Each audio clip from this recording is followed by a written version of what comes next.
doctor Elías Góngora es un reconocido psicólogo, investigador, maestro de la psicología y el bienestar de Yucatán. El doctor Elías es egresado de la primera generación de psicología de la licenciatura del Estado y también el segundo director de la facultad. Así es. Gran promotor de la salud mental, impulsor de la psicología del deporte en la región y de la psicología positiva y el bienestar integral. Mira, es una pregunta interesante, porque estamos hablando un poquito de la prehistoria. Porque en realidad en esa época a mí me interesaba mucho la filosofía, el ser humano en general, tratar de entender al ser humano, y pues no había una carrera de psicología aquí en Yucatán. Yo estaba en la preparatoria y en esa época pues no había psicología. Yo tenía algunos amigos que me ayudaron a conseguir algunos libros de España de qué es la psicología y me interesaba ese tema. Entre paréntesis diría, algunos investigadores dicen que estas son áreas relacionadas, pero yo empecé esto estando en el seminario. Mi primera vocación era ser sacerdote. Y dicen por ahí las estadísticas que estas dos áreas se relacionan, ¿no? Tanto el sacerdocio como la psicología. No lo sé. Bueno, pero el caso es que mi primera vocación era ser sacerdote. Y yo tenía amigos de ahí que estaban en España y entonces de ahí me dieron cierta información. Por diferentes razones, yo pues me salí del seminario, obviamente. Y la razón principal para mí, y es una decisión afortunada de mi vida, es que yo quería ser universitario. O sea, yo quería estudiar una carrera universitaria. Mira, entonces empecé a oír pues un rumor por ahí que a lo mejor se abría una escuela de psicología. Un amigo lo estaba diciendo, Raúl Abraham. Y pues dije, pues aquí a lo mejor hay algo interesante. Entonces me reuní con él, nos reunimos como grupo. Y pues yo dije, este es mi camino. Estamos hablando de 1972 precisamente. Y pues también otro detalle importante, por lo cual mi decisión, pues yo digo que fue afortunada, es que la que es mi esposa, pues también pasó por un proceso parecido. Pero entonces, ahí en ese momento, a mí cuando empieza la psicología, estamos hablando del 72, en 1972, pues estaba muy en boga el psicoanálisis, el conductismo, y la verdad, ninguna de las dos, con todo respeto para quienes tengan esta área, las dos muy interesantes, pues como que me llamaban tanto la atención, ¿no? El psicoanálisis porque pues era un poco la profundidad del inconsciente, pero yo lo veía un poquito negativo, ¿no? La parte así del ser humano en que fallaba, y está bien, pero a mí me llamaba la atención otras cosas.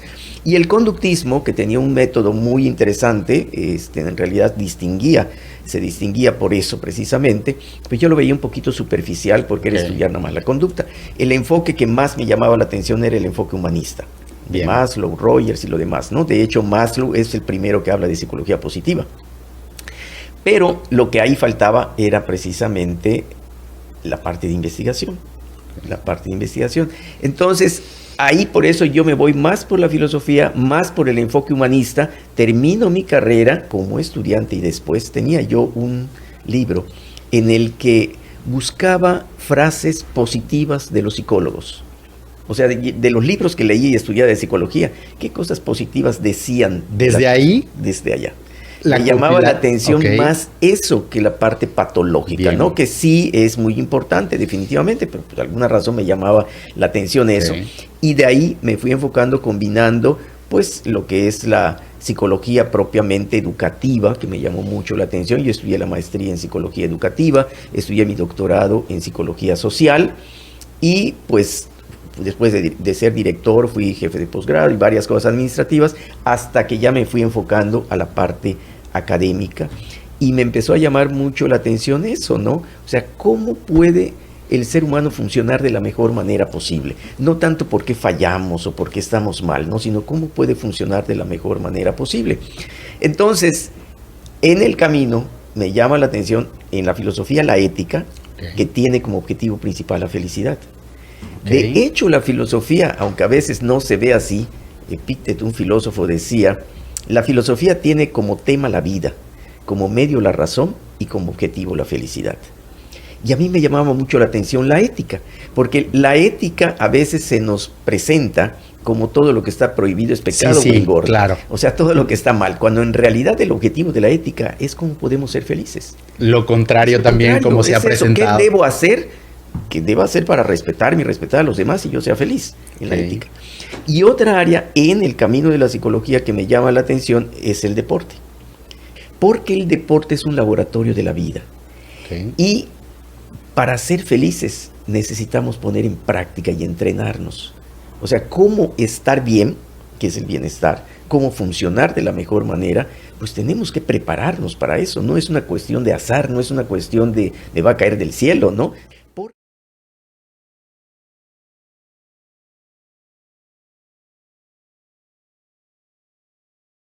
Pero las cosas que suceden, yo llegué un poco tarde al doctorado porque pues estuve en diferentes cargos académicos. Y yo estudio mi doctorado entre 1998 y 2000, más o menos. Y curiosamente, que son esas cosas, pues no sé si llamarles de coincidencia de la vida, que es cuando empieza a nacer la psicología positiva. Leyendo sobre este tema, me doy cuenta de que muchos psicólogos, Julian Rother, Richard Lazarus, Martin Seligman, varios, Bandura, empiezan a resaltar lo positivo del ser humano con investigación. Y entonces el doctor Seligman, que lo nombran presidente de la APA en 1998, llama la atención sobre esto. En psicología le estamos dedicando mucho tiempo a la patología, a lo que está mal, pero nos estamos olvidando de cómo las personas podemos estar bien, cómo hacer que las personas sientan que vale la pena vivir, cómo ser felices, cómo tener ese bienestar, ¿no? Y para mí, digo, pues esta es la combinación que yo quería, es fijarse en la parte buena del ser humano con investigación empírica que permita probar que se puede hacer de manera sistemática, ¿no? De manera adecuada. Incluso hay un área que se llama salud mental positiva, con ciencia, con investigación, con entrenamiento para lograr el objetivo que sería el bienestar y la felicidad. Entonces, la propuesta que hice fue el enfrentamiento positivo a la vida, no solo el enfrentamiento al estrés. Tenemos que aprender a enfrentar la vida, porque así como hay estrés, también hay oportunidades. Así como hay adversidades, tenemos que aprovechar las oportunidades. Tenemos que aprender a enfrentar la adversidad, porque de la adversidad se aprende, de lo difícil se aprende. Pero también tenemos que aprender a enfrentar la oportunidad, porque se nos puede ir el tren. O sea, pueden haber oportunidades en la vida que no vemos y desperdiciamos. Y además, no solo aprovecharlas en el sentido de que es algo que vale la pena, sino disfrutarlas. Y en ese sentido, integrar la adversidad y la oportunidad como una forma de aprender y disfrutar la vida. Y vivir la vida como una apasionante aventura. Es eso, ¿no? Cómo lograr que las personas, con las diferentes situaciones, porque hay personas que pues están en situaciones más difíciles que otras, ¿no? Pero sí, como que es un objetivo que se puede lograr. Yo hacía ese símil como un deportista. O sea, entrenarnos, tenemos que entrenarnos para eso, prepararnos para eso, saber cuáles son nuestros recursos, planear, tener objetivos, etc. Y dimos un seminario a estudiantes que se llamaba precisamente Entrenamiento para la Felicidad. Que hacíamos el símil con el deporte para ser felices. ¿Qué herramientas podemos tener y cómo entrenarnos para ser felices? Positiva, cómo se funda la psicología positiva, que son anécdotas también muy interesantes.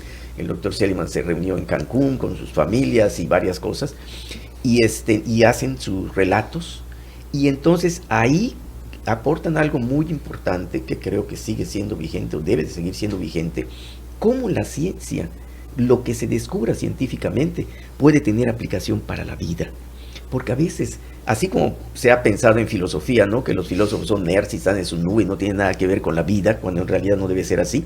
A veces también los científicos pues hacen investigación, descubren cosas interesantes, pero se guardan en un cajón y ya ahí queda.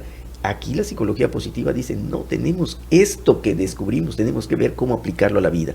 Y es cuando vienen programas de intervención muy interesantes. Y eso creo que es un mensaje que en ese momento fue muy importante y ahora debe de seguir siendo muy importante. Pero eso debe ser currícula básica de cualquier escuela, exacto, no solo de universitarios, ¿no? Así es. Creo que es muy importante. Es aplicarlo a la vida, sino ¿para qué queremos la ciencia?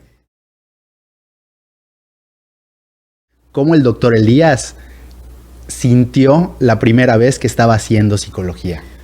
Fíjate, eso es también algo muy interesante, ¿no? Porque cuando yo empecé a sentir que hacía psicología, Sí. es cuando estudiaba psicología. Ok.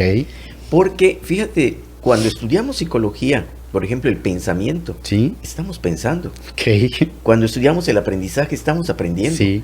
Cuando yo leo, estoy percibiendo. Y ese es un proceso humano. O sea, está Sí, funcionando esto, y la psicología me dice que la percepción, el aprendizaje, la memoria, estoy recordando qué es la memoria. Y esa es una aplicación a uno. Y de manera interesante también, Bien, porque cuando estudiamos, por interesante. ejemplo, psicología normal o patología, pues empezamos a ver que si la depresión, que si trastorno, no sé qué, y se empieza, no tendré yo esto, no seré mal de la cabeza. Pero cuando es lo positivo, también nos pasa. O sea, de Ya. manera muy interesante, Sí, sí, en sí. psicología positiva hay una propuesta de las fortalezas humanas, de las fortalezas del carácter, por ejemplo, la gratitud, el perdón, la apreciación de la belleza, la valentía, en fin, son muchas características que tenemos o podemos tener y aprender. Y cuando lo vamos estudiando, y me ha pasado mucho en los cursos de psicología positiva, que los jóvenes a veces no se dan cuenta que sí lo tienen o lo Sí. pueden tener, y se empieza a aprender. Esto no me daba cuenta, por ejemplo, la creatividad, que yo podía ser una persona creativa. Pero la creatividad no es solamente que sí, desde luego, tiene que ver con la pintura, con la música, con el arte, pero tiene que ver con la vida, ¿no? Como la valentía, como el pedir perdón, como la gratitud, y esto se puede practicar. Ok. Entonces, ahí me empecé a dar cuenta que son cosas cotidianas de la vida que estudia la psicología, que pueden servir para que la vida sea mejor, ¿no? Bien. O sea, realmente hay muchas definiciones de psicología, pero podríamos decir que la psicología es la ciencia que estudia lo que pensamos, lo que sentimos y lo que hacemos. Cuando una persona piensa algo, depende, puede ser, por ejemplo, un atardecer. ¿Qué piensa del atardecer? Pues estaba yo con una persona que amo aquí. Eso le genera una emoción Claro. y le genera un comportamiento. Bueno, tengo todavía esa persona que amo, pues me voy a verla para que vea conmigo el atardecer, ¿no? Otro atardecer. Otro atardecer, o una foto. O sea, el pensar me hace sentir Claro. y me hace hacer, ¿no?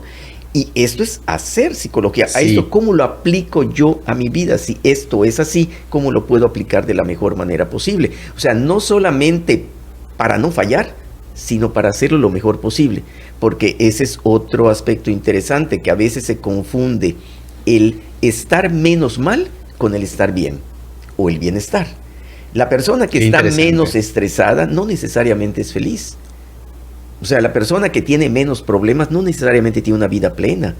Para eso hay que trabajar también. Sí es cierto que hay que aprender a manejar el estrés, es cierto que hay que aprender a manejar las emociones llamadas negativas, pero hay que aprender a transformarlas para también tener una vida más plena, aprender de esas situaciones. Y esto pues lleva a un enfoque distinto, porque a veces en la sociedad se nos puede vender la idea de que el estrés es parte de la vida y casi tenemos que vivir estresados, cuando en realidad es la mitad, lo cierto. El estrés es parte de la vida, pero no tenemos que vivir siempre estresados. Sí. O sea, no es lo mismo me baño en el río que me río en el baño. Son dos cosas diferentes, ¿no? Entonces, tenemos que aprender a manejar el estrés. Y hay un estrés que incluso puede ser positivo, que es el eustrés, y hay otro que es el distrés, que es el que genera problemas. Pero el estrés es una energía y ayuda a que las personas resuelvan problemas, nada más que prepara al organismo para situaciones de emergencia. Entonces, si todo el tiempo estamos como en un carro pisando el acelerador con el freno, Claro. pues el organismo se desgasta más. Entonces, no debe de ser un hábito estar estresado, sino estar preparados y adecuados y saber manejarlo para situaciones que lo requieran, pero no todo el tiempo, ¿no? Entonces, es diferente el poder generar y promover hábitos saludables que generen una vida mejor, ¿no? Que si nos vamos a la definición de la OMS de salud mental, eso es, Sí. cuando la persona está consciente de sus recursos para poder enfrentar las situaciones de la vida. Entonces, cuando hablamos de salud mental, Sí. te decía, incluso ahora ya se ha avanzado, ¿no? Pero incluso ahora a veces es problemas de salud, de física y trastornos mentales y sociales, etcétera, cuando debe de ser muchas veces pues la parte positiva. Yo recuerdo en una ocasión cuando me invitaron a un simposio, bueno, a una mesa, ¿no? Sobre suicidio, sobre prevención del suicidio. Sí. Entonces había pues un antropólogo, un filósofo, un psiquiatra, un sacerdote, y alguien más, creo que era una persona que había intentado suicidarse, y yo, ¿no? Y todos estaban hablando del suicidio. Incluso el filósofo hablaba de la libertad de morir y las formas de suicidio, y los índices de suicidio y todo lo demás. Yo les decía, bueno, eso está muy interesante, pero ¿dónde está la prevención? Estamos hablando del suicidio. ¿Dónde está la prevención? Y la verdad, si hay personas que no se les había pasado por la cabeza suicidarse, a lo mejor aquí les estamos dando ideas, ¿no? Entonces, no es a lo mejor la solución, pero si el suicidio se llega porque la persona no quiere vivir, si le enseñamos a las personas recursos de que vale la pena vivir, amar la vida, o opciones para poder enfrentarla, creo que podemos ayudar a que esa probabilidad se dé. Pero desafortunadamente, pues todavía a veces con el problema del suicidio, es atender la prevención de las personas que intentan suicidarse. Pero debe ser la vida cotidiana, a las personas normales, jóvenes personas, darles recursos para que cuando tengan situaciones difíciles, pues tengan otras opciones y no solamente la más difícil. Que si no...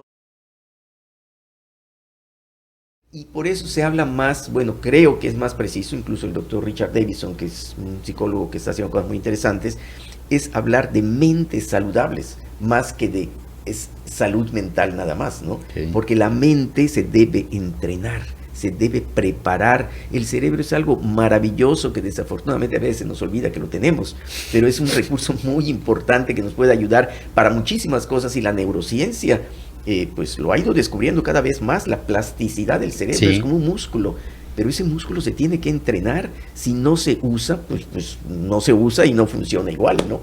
Entonces, sí, por eso Jorge Luis Borges decía, no es tan cierto que las personas viejas dejan de soñar, más bien las personas se hacen viejas porque dejan de soñar. Por dejar de soñar. Pues realmente un ser vivo debe ser activo, y ese es otro símil con el deporte, con la salud física y la salud mental. El ser humano vivo debe ser activo.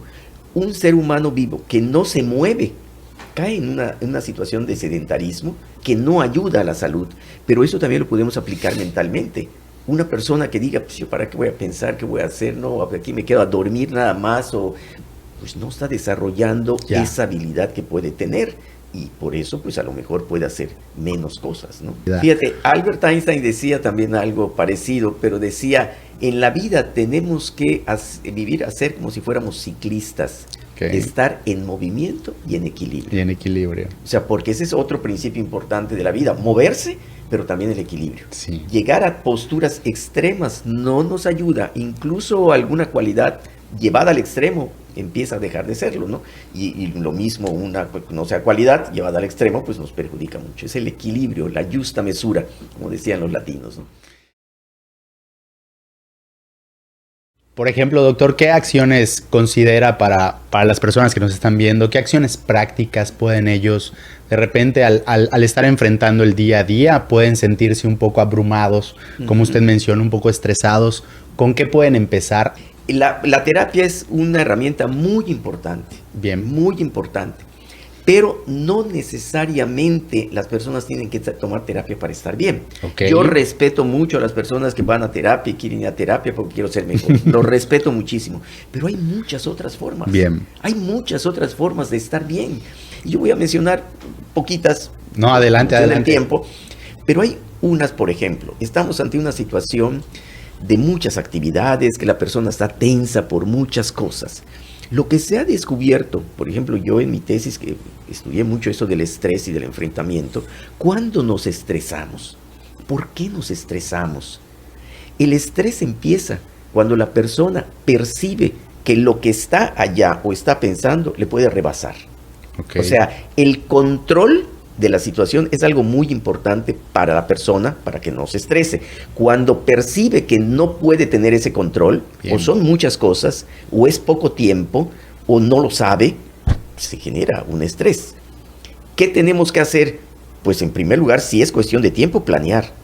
Si es cuestión de muchas actividades, organizarnos. Y si es cuestión de capacidades, pues prepararme como para un examen, ¿no? Ser una persona que está estudiando, lo que sea. Pero aún así, esto tiene que ver con situaciones cotidianas de organización y de todo. Pero vamos a pensar que se da una situación difícil por algo y una persona es cerillo o diríamos flama que se enciende por su carácter, ¿no? Sí. Lo que se ha descubierto, por ejemplo, es que cuando una persona se emociona, que la emoción también hay cosas muy interesantes que ahora se están viendo a diferencia de hace un tiempo, la emoción tiene mucha vinculación con la razón. O sea, no es que la emoción sea nada más una reacción, puede ser una acción. Okay. Ponerle pensamiento a la reacción nos hace más humanos. Es decir, si una persona le insultan o le dicen algo y responde inmediatamente, es una reacción. Si le pone un poquito de pensamiento, pues es una acción. Como decía Aristóteles, molestarse es muy fácil. Cualquier persona lo puede hacer. Pero molestarse con la persona adecuada, de la manera adecuada, en el momento adecuado, eso ya está más difícil. Eso ya es más humano. Es lo que ahora se llama, pues, el control emocional, la inteligencia emocional y todo eso, ¿no? Pero entonces, para poder llegar a eso, algo muy práctico que es otro mensaje por ahí, otra técnica, es la respiración. Es el mindfulness, ¿no? El aprender a respirar. La respiración es lo primero que hacemos cuando nacemos y lo último que hacemos cuando morimos. Y no nos damos cuenta de la importancia que tiene la respiración. Cuando nos emocionamos, la respiración cambia. La respiración cambia, si es ira, si es miedo, tristeza, lo que fuera, ¿no? En el cuerpo pasan cosas, hay cambios fisiológicos. Y cuando nosotros ante una situación de reacción le ponemos respiración pausada, le ponemos un colchón. Sí. Y en el mindfulness, bueno, alguna vez lo platicamos, es observar qué pasa. Estoy estresado. ¿Por qué? ¿Dónde está el estrés? ¿Cuál es tu nombre? Sí, que me sobrepasó. ¿Qué estoy pensando que me sobrepasó, no? Claro, porque ¿qué es lo que pasa? Que es la trampa en la que caemos. La persona estresada que toma conciencia de su estrés, se estresa más. ¿No? O sea, estoy estresado, se empieza a estresar más. Como la persona que no puede dormir y tiene que dormir. No, tengo que dormir, tengo que levantar temprano. Menos se duerme. ¿Por qué? Porque su sistema de alerta empieza a funcionar más. Lo que tenemos que hacer es relajarnos y la respiración es clave. Entonces, respirar de manera pausada le pone un colchón a la reacción, se vuelve una acción y esto me permite tener la sensación de que estoy controlando mi vida. Bien. No la vida o la situación me está controlando a mí. Y esto nos empieza a dar la muestra del camino. Puedo ser arquitecto de mi propio destino. Bien. Puedo ser protagonista de mi vida y no sentirme mal porque insulté y le dije a la persona lo que no quería y después me arrepiento, ¿no? Tener ese control. Pero es una situación cotidiana que se tiene que practicar. No es nada más así. Así como queremos aprender a cantar, a bailar, a lo que sea, a nadar. O sea, podemos leer 10 tomos de natación, pero si no nos tiramos al agua no vamos a aprender a nadar. Aprender a ser felices, aprender a gestionar nuestras emociones. Lo tenemos que practicar. Nada más tener conciencia de cómo y hacerlo. Y ahí es donde la psicología y la psicología positiva está dando muchas pautas para eso, porque es ciencia empírica. Está probado, por ejemplo, que agradecer. Una persona despierta. Puede ser que diga, qué bueno que logré despertar. Doy gracias a quien quiera darle las gracias que desperté y puedo tener un nuevo día y una nueva oportunidad. Y otra persona puede decir, otro día más, que va para ir a trabajar en la torre, no me quiero levantar. Son dos actitudes muy diferentes, pero las dos personas van a hacer lo mismo de diferente manera. Nada más que uno va a disfrutar más que otra. Y en la persona que se niega o a aceptarlo o a disfrutarlo, pues se ha probado también que tiene problemas colaterales que surgen después, pero en esencia no disfruta la vida. El aprender a disfrutar la vida hay que saber con qué lentes lo vemos y que son oportunidades. Entonces el agradecer es otra estrategia también sencilla que fortalece a la persona, como perdonar también, como aprender a disfrutar el día. Nos podemos acostumbrar a lo bueno y la belleza. Se vuelve, parece normal, pero no tenemos ya la sensación de descubrir cada día algo bueno y algo nuevo para disfrutar, ¿no? Entonces, son muchas estrategias que hay cotidianas que nos permiten ser mejores como seres humanos. Y además, a mí me parece importante, porque incluso el doctor Seligman, que es un psicólogo clínico que se formó de manera experimental en el laboratorio, aquello de la desesperanza aprendida y lo demás, trabajó con el doctor Aaron Beck, que es el padre de la terapia cognitivo-conductual, ¿no? Y trabajaron los dos, y el doctor Seligman decía, la terapia cognitiva conductual, aplicando los principios cognitivo-conductuales a la terapia, tiene éxito, tiene buenos resultados. Entonces, ¿por qué no aplicamos los principios de la psicología cognitivo-conductual a las situaciones cotidianas de la vida? ¿Por qué tenemos que esperar a que la persona esté deprimida? Porque llegar a la depresión. ¿Por qué no le damos recursos para que enfrente la vida de una manera positiva antes? Y una de las cosas que vieron en ese momento es la relación entre el optimismo y el pesimismo. La persona optimista ve en un problema una oportunidad. La persona pesimista ve en una oportunidad un problema. Es como el vaso medio lleno y medio vacío. Está ahí. La persona pesimista dice, me falta la mitad. La persona optimista dice, tengo la mitad. Esta es una manera de ver la vida. ¿Con qué lentes vemos la vida? Eso es muy importante, ¿no? Pero entonces, el doctor Seligman fue descubriendo en sus investigaciones que las personas pesimistas que se quejan casi de todo, si está nublado, si llueve, si hay sol, si hay calor, todo hasta cuando el día está X, se quejan, son muy pesimistas, son más vulnerables ante las situaciones difíciles y pueden caer en depresión. Las personas que son más optimistas, que es un optimismo inteligente, no pensar todo está bien, no. Todo puede estar bien si yo me preparo para eso, pongo todo mi esfuerzo y aumento las probabilidades de que todo vaya bien. Incluso así puede fallar, ¿no? Pero esta forma de ver la vida fortalece al ser humano. Es la actitud ante la vida. Cómo enfrentar la vida con una actitud positiva. Y esto hace más fuertes a las personas ante las situaciones difíciles y descubrieron que caen en menos depresión. Entonces, ¿por qué no preparar a los jóvenes, a los niños, a enfrentar las situaciones difíciles desde antes? ¿Cómo empieza una persona pesimista a decir, voy a intentarlo, tal vez? Es eso, darse la oportunidad. Yo lo que diría, darse la oportunidad. Mire, un ejemplo sencillo. Sí. Sencillo. Vamos a pensar que una persona va a comer algo muy rico, muy rico. Y a veces, cuando tenemos mucha hambre, devoramos eso que vamos a comer y no lo disfrutamos. O sea, lo tragamos y no lo disfrutamos. Un ejercicio muy sencillo es esperar 10 segundos, 5 segundos incluso, decir, no, me voy a esperar y lo voy a disfrutar. Y el ejercicio del mindfulness, usar los 5 sentidos. Verlo, olerlo, gustarlo, escucharlo, tocarlo y luego pues disfrutarlo totalmente.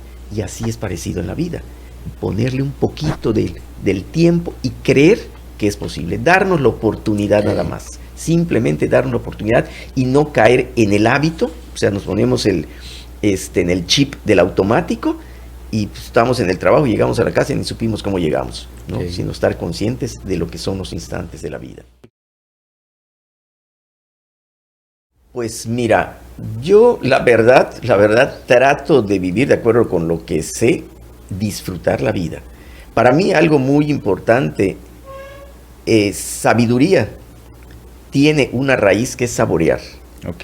Aprender a saborear la vida en la etapa en la que estemos, ¿no? Y algo que pues yo he tratado de aplicar en diferentes momentos, me gusta la vida, me gusta vivir, ¿no? Disfrutar la vida.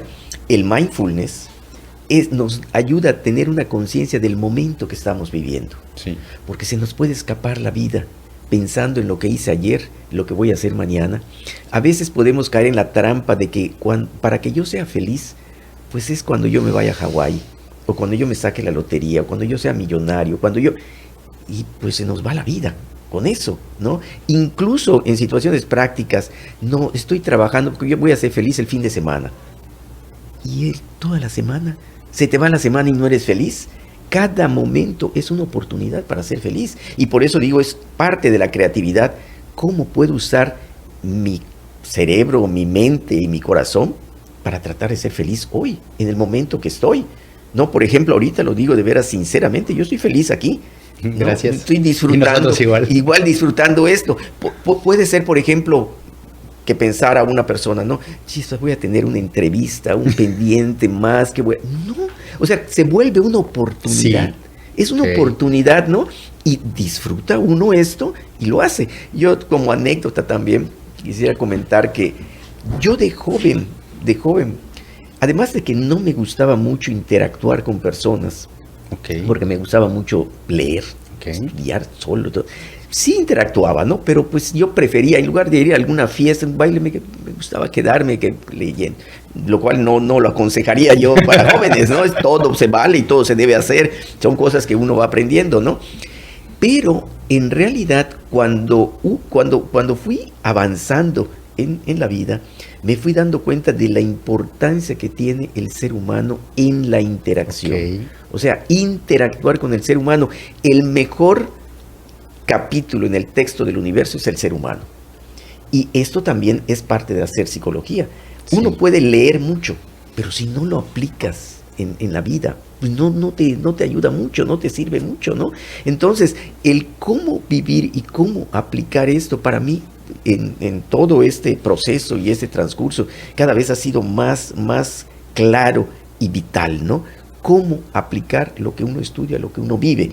Entonces han sido pues diferentes ejemplos y diferentes cosas en mi vida, ¿no? Que me han permitido ver la importancia que tiene aplicar esto. Yo recuerdo una ocasión, pues, la primera hija, estaba chica todavía, y yo estaba leyendo, creo que algo de Aristóteles o no lo sé, de Platón, y me dijo eso, ¿no, papá?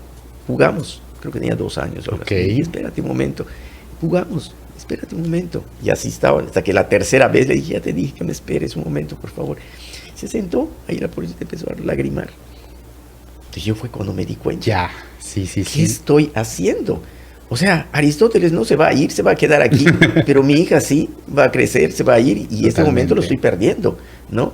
Y entonces cerré el libro de Aristóteles y le dije, claro que sí, vamos a jugar, y fue uno de los momentos más bonitos y felices que vivimos, que afortunadamente, pues digo, eso es la vida. O sea, sí, uno pues puede combinar diferentes cosas, pero lo principal es estar en el momento, y creo que algo muy importante en nuestro mundo actual es la calidad del tiempo que le podamos dedicar a las personas, porque hay muchas actividades, hay muchas cosas, no podemos tener tal vez tanta cantidad, pero sí calidad para eso, ¿no? Entonces, esto, pues bueno, no sé si responde a la pregunta, ¿no? Pero digo, yo siempre lo he percibido como una persona con mucha interacción, tanto con estudiantes y con todos. Me cambió la vida de hacerlo así, y ante la pregunta que me decías, ¿qué hacer para ser feliz? Vivir el momento, vivir la situación, aprovechar ese momento y ver la situación como una oportunidad para ser feliz. Y también otro reto para mí, cómo hacer feliz a los demás, ¿no? Yo le diría a los colegas en general, pues, porque hay diversidad de pensar, formas de pensar en la psicología, y sí fue un camino un poco difícil también, como habían ciertas resistencias a creer que la psicología como ciencia puede estudiar la felicidad o el bienestar, ¿no? A veces saca ronchas que algo subjetivo se puede estudiar científicamente, pero está probado. La neurociencia lo está complementando, está probado que se puede estudiar científicamente el amor, la felicidad, el bienestar, y eso nos hace mejores como personas. Entonces yo diría, y ese mensaje es abrir nuestra mente, open mind. Open mind, como decía Einstein, ¿no?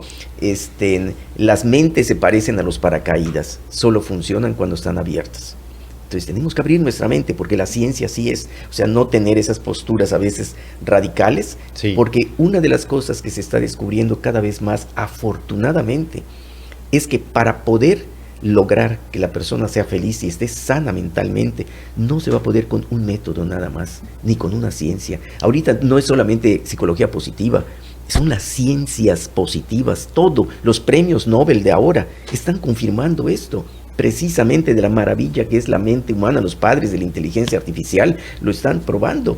Entonces, todas las ciencias se están abocando a eso, cómo el ser humano puede ser mejor, no cómo cuidar que el ser humano sea peor, nada más. Esa es una parte. Cómo pueden ser el ser humano individual y las sociedades y los mundos, el mundo y los países ser mejores.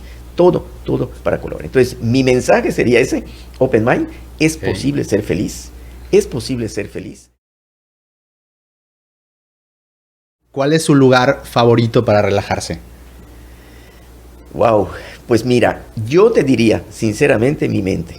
Okay. Yo me puedo relajar y me gusta estar relajado, por ejemplo, en la biblioteca de mi casa.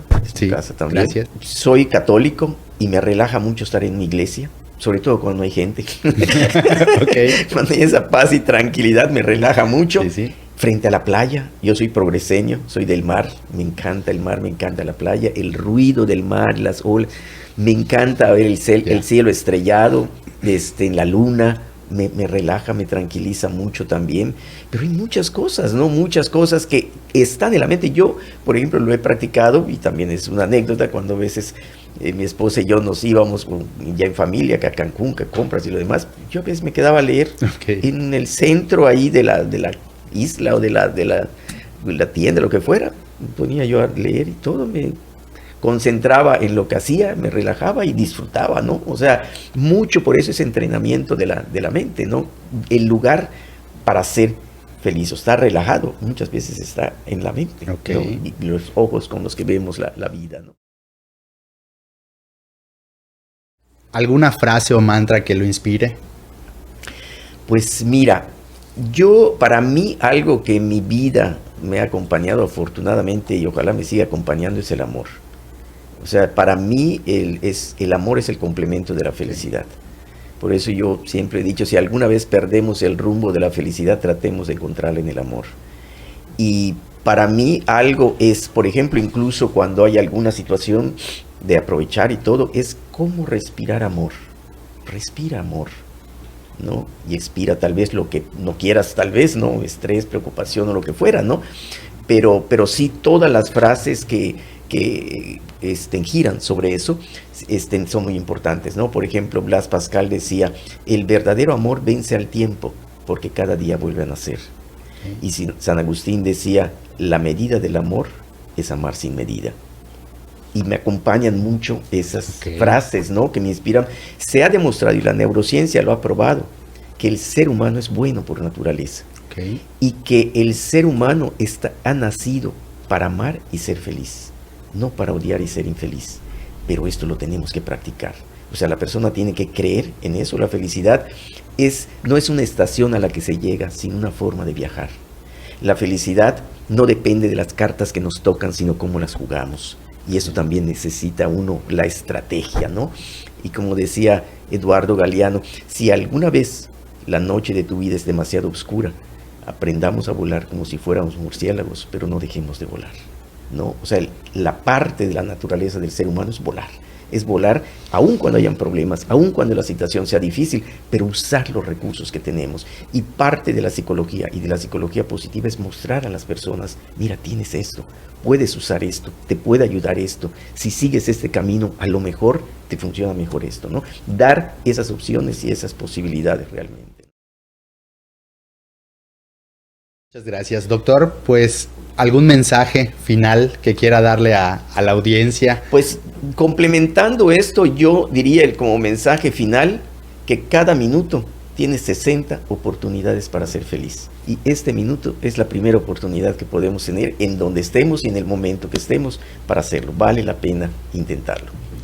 Pues, doctor, muchas gracias. No, gracias por escucharnos, por escuchar nuestras preguntas, por contestar nuestras preguntas mucho y gusto, por participar Carlos, con nosotros. Encantado. Un gusto haber estado aquí, siendo felices. Y gracias a todos ustedes por escucharnos. Estamos en las redes sociales como Organizacionalmente. Denos like, manita arriba y suscríbanse.